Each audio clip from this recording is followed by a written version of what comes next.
First வந்து சர்ச்சைக்கு இருந்தப்பட்ட pastor வந்து இன்னைக்கு அந்த ஸ்டார்டிங் பண்ண போகிறாரு. அவருக்கு ஊழியக்கார கனம் பண்ணும் விதமாக வரவேற்கலாம்.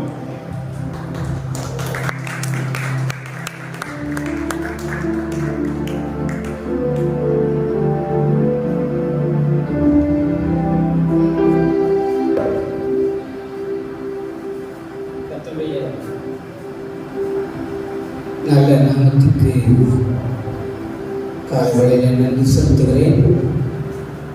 விசேஷமாய் கூடி வந்திருக்கிறது மிக்க சந்தோஷம். நாளிலே அருமையான பிள்ளைகள் வீட்டில் ஒரு கூட்டம் நடத்தி கொள்ளுகிறோம்.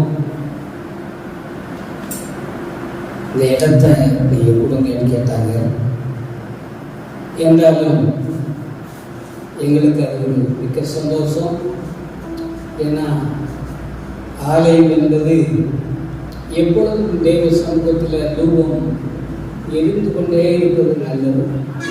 ஆகவே எங்களோட சபையை சந்தோஷமாக எப்பொழுது வேண்டுமானாலும் நீங்கள் இப்படிப்பட்ட கூட்டங்களை நடத்துவதற்கு தடையே இல்லை.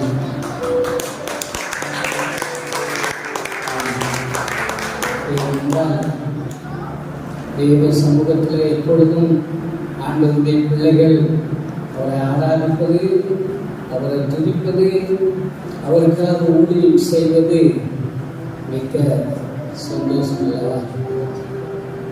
அது வாலிபர்கள் கூட்டம் அப்படின்னு சொல்வது எனக்கு ரொம்ப சந்தோஷமாக இருந்துச்சு.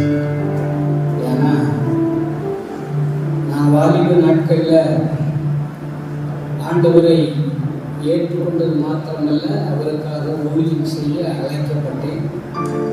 நான் ஒரு அரசாங்க வேலையில் இருந்து கொண்டே தேவன் என்னை அழைத்தார்.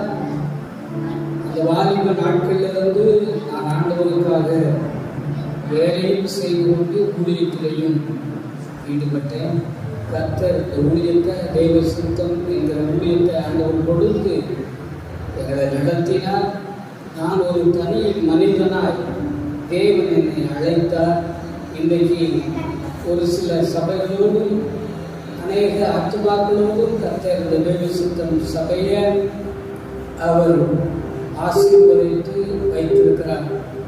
ஆகவே என்னை போல வாலிபனாக கிட்டத்தட்ட 41 வருஷங்கள் ஆகிவிட்டது. இந்த ஊழியத்தில் அநேக சபைகளையும் அநேக ஊழியங்களையும் கர்த்தர் இந்த நாட்களில் மகன் மூலமாய் உலகம் எங்கும் அநேக நாடுகளில் இந்த ஊழியங்கள் நடந்து கொண்டிருக்கிறது. அதற்காக நான் கர்த்தரை துதிக்கிறேன். நான் வேண்டிக் கொள்வதெல்லாம் வாலிப நாட்களில் நீங்கள் உங்களை கொடுத்து கர்த்தருக்காக தியாகத்தோடு நீங்கள் ஊழியம் செய்ய வேண்டும் என்பது எனக்கு மிகுந்த ஆசை.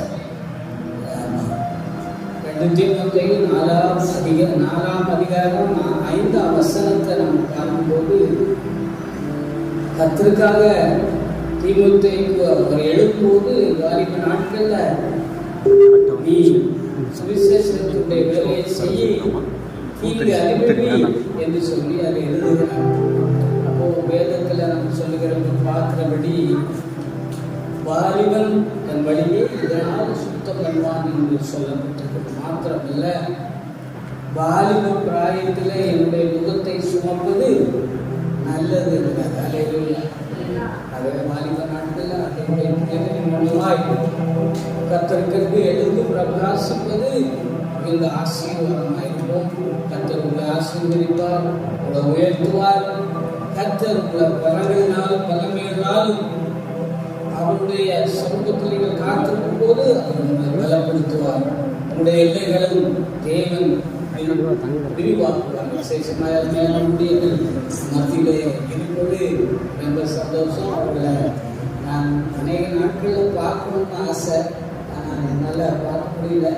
ஒரு சாவுக்குள்ள நான் வந்திருந்தேன். நான் வந்துவிட்டு வேற எனக்கு வேலை இருந்ததுனால நடந்து சென்றேன். இன்றைக்கு கூட எனக்கு என்னுடைய தலைமை சபையில் பிபிஎஸ் நடந்து கொண்டிருக்கிறது. மகனும் இல்லை.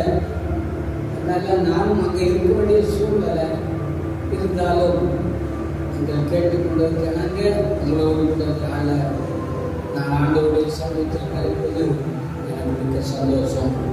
இதை தொடர்ந்து கர்த்தருடைய ஆசீர்வதிக்கும்படி நான் வேண்டிக்கொள்கிறேன். ஆரம்பத்தில் அழுத்தமாய் ஒரு ஜெபத்தை நான் பேரடிக்க விரும்புகிறேன். நல்ல தகப்பனே, நாங்கள் உங்களுக்கு நன்றி செலுத்துகிறோம். முதலாவதானவரே கர்த்தாவே, இந்த நன்மையான நாளுக்காய் எனக்கு நன்றி செலுத்துகிறோம்.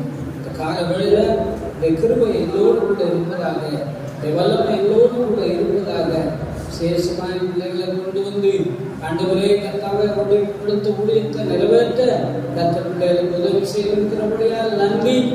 வந்திருக்கிற யாவரையும் ஆசீர்வதியும் தடைபட்ட மக்களை கொண்டு வாரும். கூட்டம் ஆண்டவரே கர்த்தாவே சோத்திரம் இதில் பகுவரை கர்த்தர் உதவி செய்யும். தொடர்புக்காக ஆரம்பம் முதல் முடிவு வரையிலும் தேவ பிரசன்னம் கூட இருக்கட்டும். இதை முன்னின்று நடத்துகிற ஒவ்வொரு பிள்ளைகள் மேலும் இந்த அபிஷேகம் இறங்கி இருப்பதாக பரிசுத்த ஆவியானவர் உதவி செய்யும். தடைகளை மாற்றும். எல்லா புதிய கனவுகளுமே நீரெடுக்க முடியும். இயேசுவின் மூலம் நல்ல